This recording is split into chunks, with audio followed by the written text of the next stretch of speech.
Hey everybody, welcome back to the show. Another episode of Geek Talk coming at you right now. So this is an article I just found online about this stupid Hunt for Gollum movie that for some reason is going to exist. And I just feel like Lord of the Rings is falling into the same trap as Disney Wars with unnecessary prequels and sequels don't need to exist. This article says that there's new details about Hunt for Gollum's search for an actor to play younger Aragorn.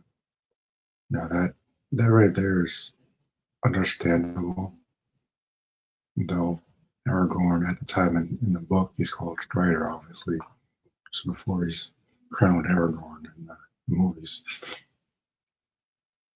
Regardless, he doesn't really have that much of a role in this particular part of the story. He does interact with Gollum for like 3 minutes. Gollum bites him and then gets away. That's literally it. It's a paragraph at best in the book, Fellowship of the Ring book. Paragraph. But I heard rumors about they're gonna do like an origin story for Aragorn or something, like when he was a lot younger, which no one needs to see, by the way. I'm like, I don't understand why we keep doing this. I'm gonna go back in time and show you what these people eat for breakfast every morning. Like Disney Wars with that Andor guy show. I'm like, which one know they stole the Death Star plans? Like, no, who cares? You know who's gonna blow that shit up anyway? Who cares? It's like this. It just becomes redundant. It's like the story for the Lord of the Rings is done. You want to tell something new? Do something like the Middle Earth games, bring Italian into live action and tell an original story. That's why those games did so good, because it has nothing to do with the freaking movies. When you do this, it's like, well, what can you really do? Younger actors, sure. They're going to pump out a bunch of movies with young Aragorn or something. And this shot here is from Two Towers, I'm pretty sure. With Cameron set the role in Lord of the Rings Hunt for Gollum this summer, it sounds like Andy Serkis is gearing up to cast Viggo Mortensen's replacement as Aragorn. And Viggo's kind of smart to not come back. I think they asked him to come back for the Hobbit movies, and he said, hell no. I guess, doesn't matter how much money they threw at him. He's like, no, doesn't make any sense. In time with the Hobbit movies, he'd be basically a kid. In this, he would still be younger than he is in the Fellowship of the Ring, but not that much younger, I don't think, if I remember correctly. Like, the Dunedain aged very slowly, so recasting is going to be really tricky. You gotta get someone who looks like Viggo at least a little bit, otherwise it's going to be very distracting. I mean, I don't know why they waste so long to do this. Why didn't they just do this right after the Hobbit movies? Again, this is the same problem Disney Wars has with their shitty sequels, waiting like 30-something years to do something they could have done immediately after Return of the Jedi. This could have been announced, or at least planned, like right after the Hobbit movies. You know, this movie's kind of stunk. I like the first one. Desolation's okay. Battle of the CGI Armies was terrible. But this could have like the second half of Desolation. It should have just been 2 films. Could have been 1, but it should have at least been 2. It's like stretching Deathly Hallows into 3 parts. It would never work. It was back in 2024 when we first learned of Warner Brothers' plans for Lord of the Rings. That's about a year ago now. Hunt for Gollum. The first Middle-earth movie since 2014 is The Hobbit: Battle of the CGI Armies. The story plays out before the events of Fellowship of the Ring. Now, that's very dangerous. Timeline-wise, this is just like It's almost exactly like the Kenobi show, trying to fill their little freaking gap of history. It takes away from your imagination, which is why, not to veer off course, but this is exactly why I've always stuck with the expanded universe in Star Wars, because in Disney Wars, they just keep doing the same thing over and over again. Prequel, prequel, prequel. Still want to run from the Empire, blah, blah, blah. Same thing over and over again. And I'm afraid they're going to do the same thing here. If they're going to get a younger actor to play Aragorn, they're probably going to pump out a whole bunch of other films for some reason. I don't know if these are coming from the appendices or just something they make up. But for me, I think they should just let it go. Story's done. I would prefer to see something like the Middle Earth Games, Italian, the real Celebrimbor, not that joke in that stupid Rings of Power show. It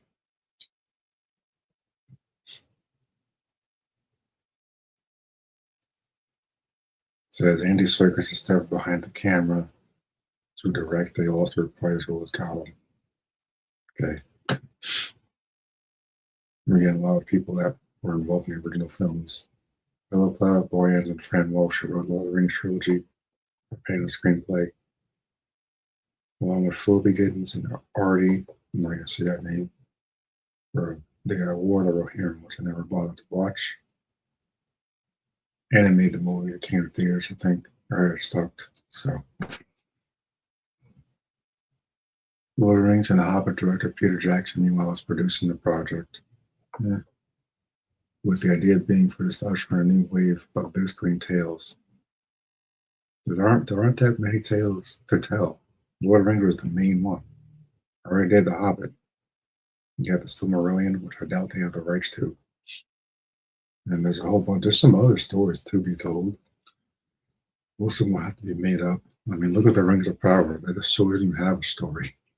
Somehow still getting 3 seasons somehow. I don't know why or how, but it's getting 3 seasons.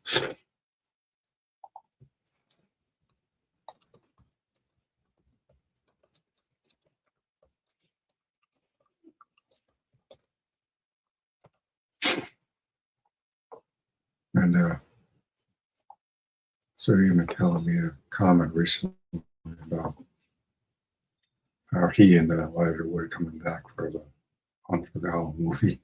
Even though in the book, Gandalf never found the damn guy. Never found Gollum in the freaking book. Never found him in the movie either. So.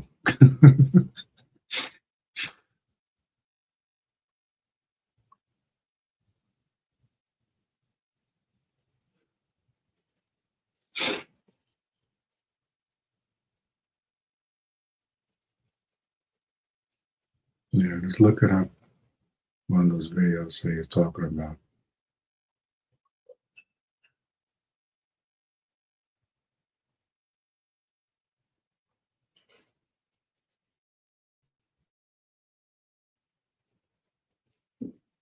So let's look at this one right here. So as expected, Viggo Mortensen, now 67, is coming back. Naturally, auditions are already underway for the fun younger actor to take over for him. Yeah, it's gonna be tricky. It's gonna be tricky. I don't know if they should really bother doing that at all.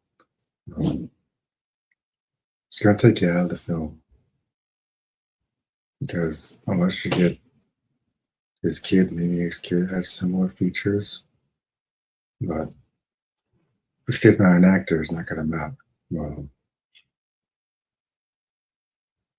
it's gonna be tricky to do that. It's like because when you have a character like Aragorn who doesn't really age or ages really slowly, and he's known as this one actor, you can't really recast and expect him to be with the same character. It's the same problem that Disney Wars had with that terrible Solo movie about Han Solo, some random guy being cast as the character. Supposedly they're the same guy from the 1970s and 80s. Like, come on, man. Doesn't look anything like him. But when we have an actor like Harrison Ford playing a character like Han Solo, he made the role iconic because Han Solo looks like Harrison Ford. So when he recast him with someone else who's not Harrison Ford, it doesn't work. So it's the same thing here. You recast Aragorn with someone else who's not Viggo Mortensen, it's not going to work. Because in this case, the character is tied to the actor. When they bring in Ian McKellen, back at Gandalf and Elijah Wood for some reason as Frodo. I don't know why, but besides nostalgia and box office, obviously. But I know McKellen said that he wants this to be the last thing he does before he passes, and I get it. But he played Gandalf in the Hobbit movies, so I don't know why this would be any better. Based on those conversations, auditions for Aragorn taking place this week in London. Aragorn is being recast with auditions happening both in London and New Zealand. Yeah, this is a terrible idea. Interestingly, while established names are a possibility, Warner Brothers and Circus are also considering unknown actors. As for any of the popular fan casts, of course, people always talk about Sebastian Stan, too old. Ben Barnes, too old. The film reportedly takes place in the 20 years prior to the Fellowship of the 20 years. Oh my God.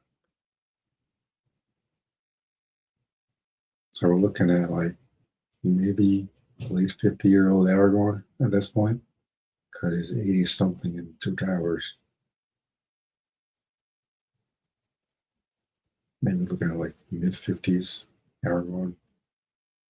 But he ages very slowly, so like I don't know how they're gonna do this. Even with Andy Serkis involved, it's a stupid idea. Well, the casting process isn't likely to be quick. This isn't the first time we've heard about a young Aragorn being cast. Hopefully we'll get an official update soon, or cancellation. Recently, McKellen shared a big update about The Hunt for Gollum. He said it's going to start filming in May. Going to be directed by Gollum. It's all about Gollum. Okay. I'll tell you two secrets about the casting. There's a character in the movie called Frodo and another character called Gandalf. Stay tuned for updates on the Lord of the Rings Hunt for Gollum ahead of its December 17, 2027 release.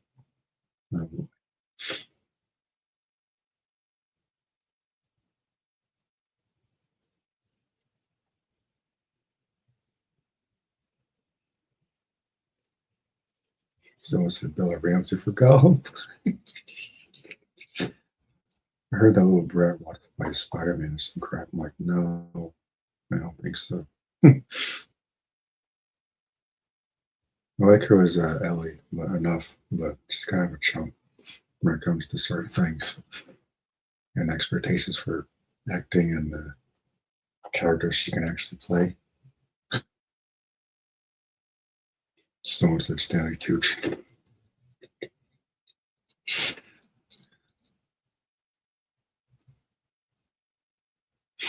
I mean, look at this. Even this, people say no.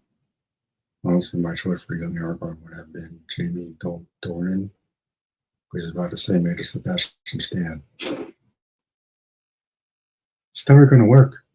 It's never going to work. Like, people tie Aragorn to Viggo Mortensen, guys in his 60s now. Yeah, the Lord of the Rings happened like maybe 15 years ago. Not the Hobbit movies, but the actual Lord of the trilogy. Like the early 2000s. Even an unknown actor wouldn't make a difference.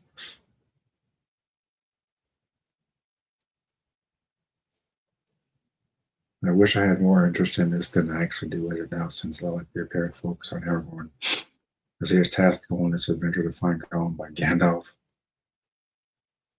But the focus on Aladdin gives me pause, since I feel he's best as a supporting character, thus making him the main one of the risk, if I'm being more known than he already is. Exactly. Gollum was never meant to be front and center. He's kind of a villain, and I mean, you say, "Oh, Star Wars, yeah, they're kind of different." Gollum, And he meant to have the spotlight like that. I'm like, character's gone. We've seen his backstory. We've seen what makes him what he is. There's really nothing deep and unknown about him at this point to really dive into. It's just pointless.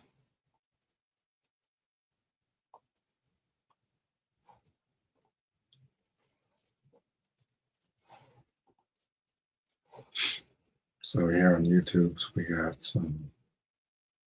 Here it is.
I mean, you can say like, okay, that's kind of exciting, I guess, just for the sake of nostalgia, sure.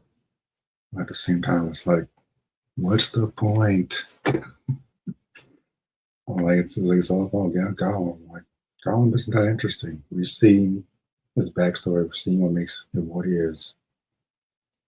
I mean, it's gonna make buckets of money, for damn sure. Bringing back Elijah and Rhea McCallum in their respective roles, it's gonna make buckets of money for sure. No one's denying that. But the story's kind of redundant. And there's not that many layers to dive into with this. It's unfortunate. I think Middle Earth is a very rich world that we can really explore where people get away from nostalgia.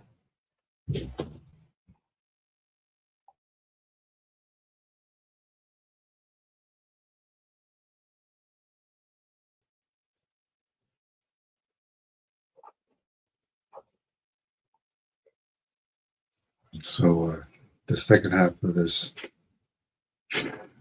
is Rings of Power is still coming back for some reason. This picture right here is everything you need to know. Look at her, she's gritting her teeth like, "Arr."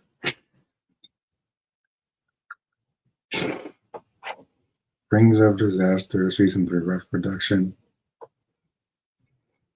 Now, the mistake they made in this stupid show, besides the fact that it exists, was giving Sauron a face and trying to make him like this pretty boy type of thing, I guess. Like trying to give him the Aragorn treatment, I suppose. Like it was pretty obvious who he was when he showed up, because Sauron wouldn't be sitting on a throne somewhere; he'd be hiding in plain sight, which this idiot should have known. This is the problem with they basically rewrote Galadriel into something else, because Galadriel, most Galadriel wouldn't be as stupid. Behind the scenes teaser. Third season of Prime Video, Lord of the Rings, Rings of Disaster. Behind the scenes footage.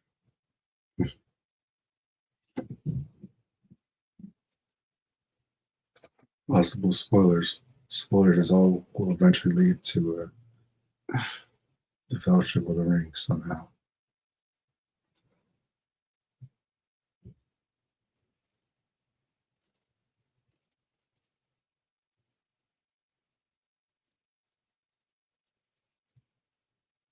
It says jumping forward several years from the events of season 2.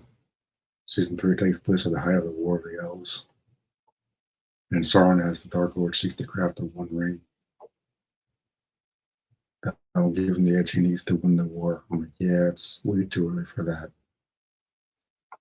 Way too early for that.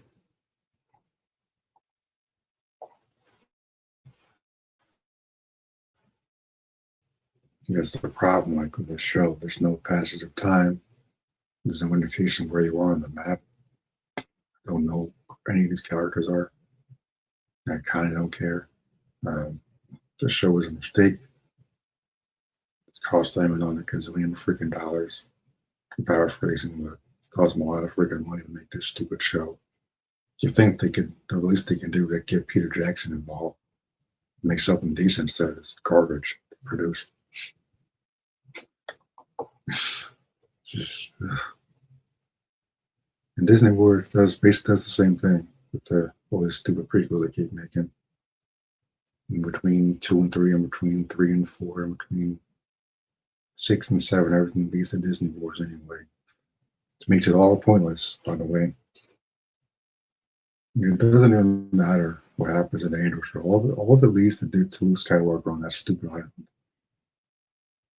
Which is the point I was making with the show being pointless. All that leads to Disney Wars. None of it matters.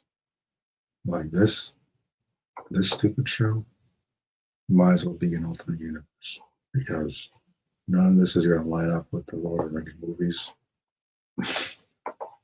Not even doesn't even. I don't think it links to the damn books.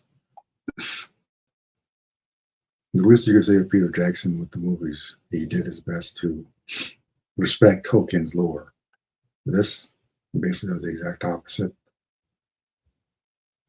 and it shows. I don't remember anything from season 1. Don't remember anything from season 2.